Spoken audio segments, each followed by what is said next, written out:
What's the crack, everybody? Welcome back to the channel. Cards Everywhere here, bring you another weekly league deck profile. So it is just a standard big stuff deck with some paleontology boosts and a nice Shinigami in there as well to help out with the big stuff that'll be around this week. So we start off with General Sherman.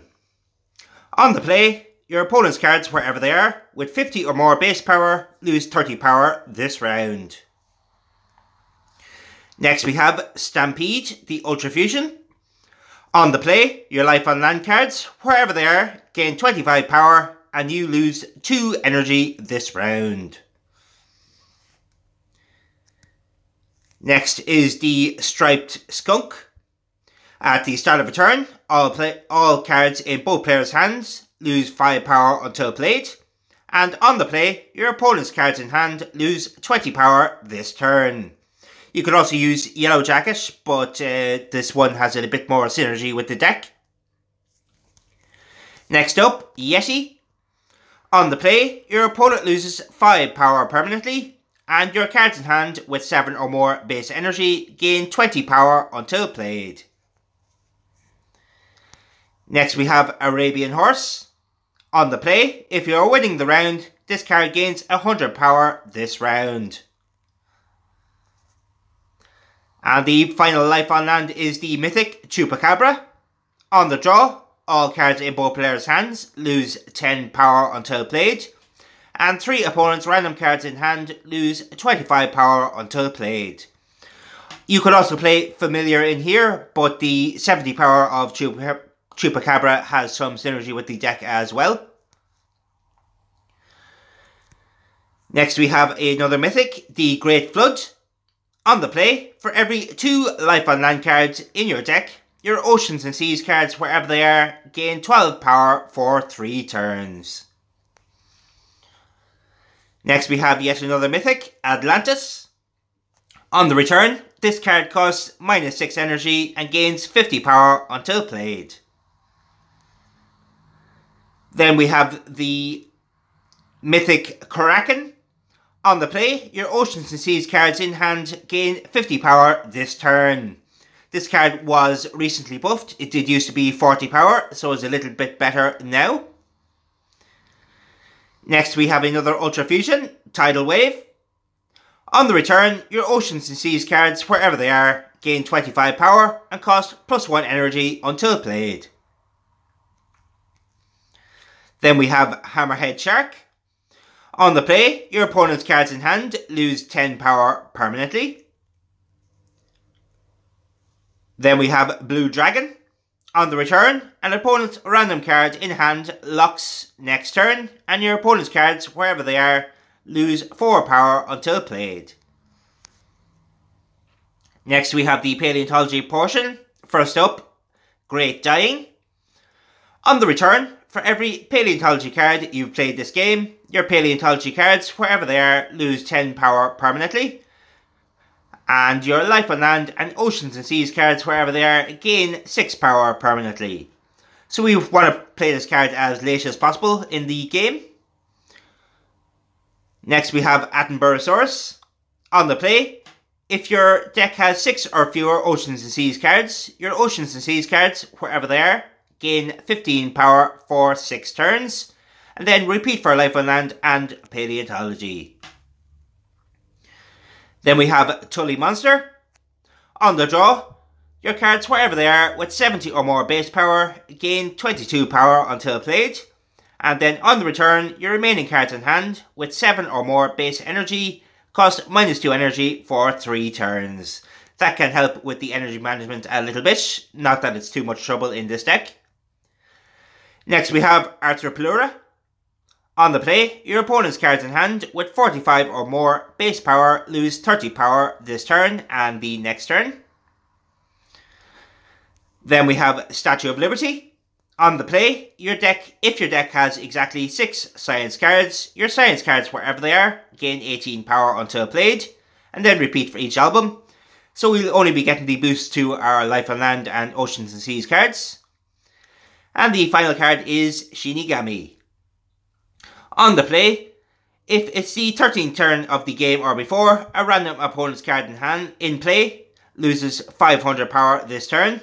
And if it's after the 13th turn of the game, this card loses 500 power this turn. And then at the start of a turn, you lose 4 power permanently. So this card is a bit more nerfed, but it's still quite a good card and still works well in the deck. So that's it, folks. We'll jump into a game and see if we can get a win. I had quite a bit of fun with last week's energy. I was using Fearsome Flyers for the most part, just messing around a bit more. But I don't think they'll be quite suitable for this week's energy. So I will have to have a little more fun this week to see if there's any decks floating about that pique my interest.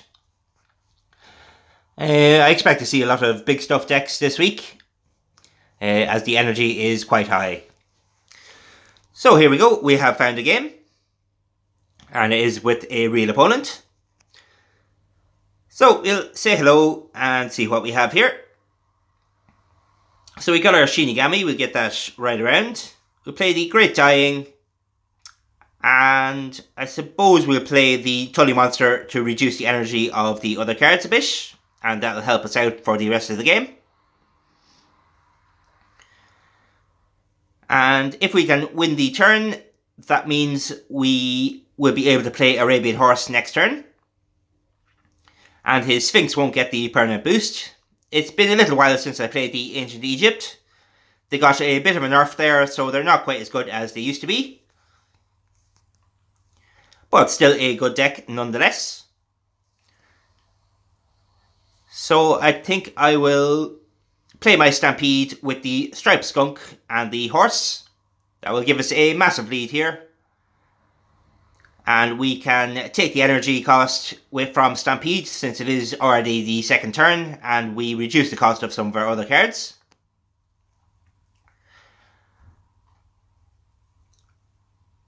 So I think I'll get the Statue of Liberty around with the Atlantis and the Hammerhead.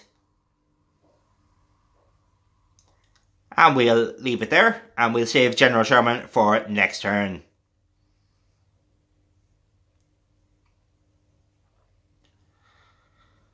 So we did lose the turn, but we were well ahead, so we could afford to take the risk there, especially this early in the game.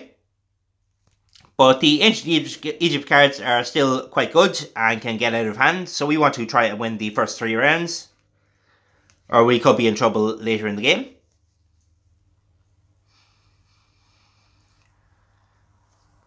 So I think I'll play my General Sherman with the Yeti and the Chupacabra.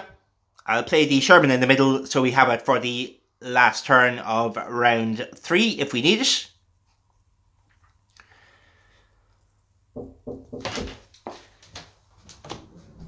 So we are still in the lead. And we will hopefully be able to finish out this game. So we'll play the Tidal Wave with the Kraken and the Blue Dragon for a 408. That keeps us well in the lead.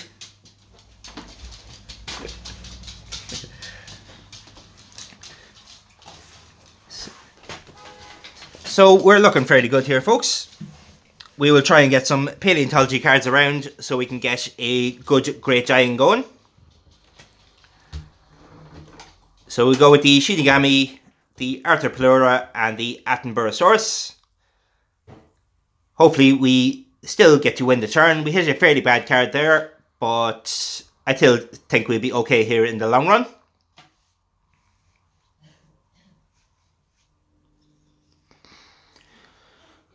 We've a good nearly 250 lead, so hopefully we can play some weaker cards here. And we will be able to blow out the round, even if we don't win this round.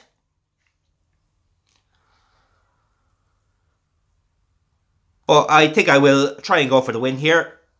With the Great Flood. Oh, unfortunately, we can't play that. So we go with the Tully Monster, the Stampede, and the Great Flood for a 375. And that will give us the boost to our life on land cards for this round.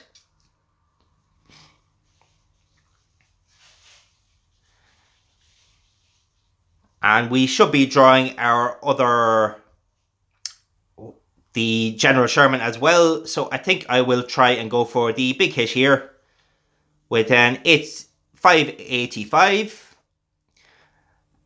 And I think with the help of General Sherman next turn, we'll be able to win out this game.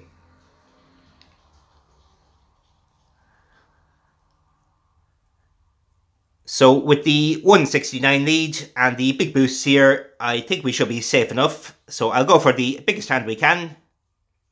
So we go for the Striped Skunk, the Sherman and the Hammerhead for a 569. And we'll see if the opponent can deal with this. Very unfortunate for the opponent, but a good game nonetheless. So as you can see, the deck has plenty of power in it, and it can get those early wins. It can be quite good against the decks that go late in the game. So I think we'll leave it there, folks. I hope you did enjoy. If so, don't forget to leave a comment and like and subscribe, and I will catch you later in the week. Cards everywhere, out.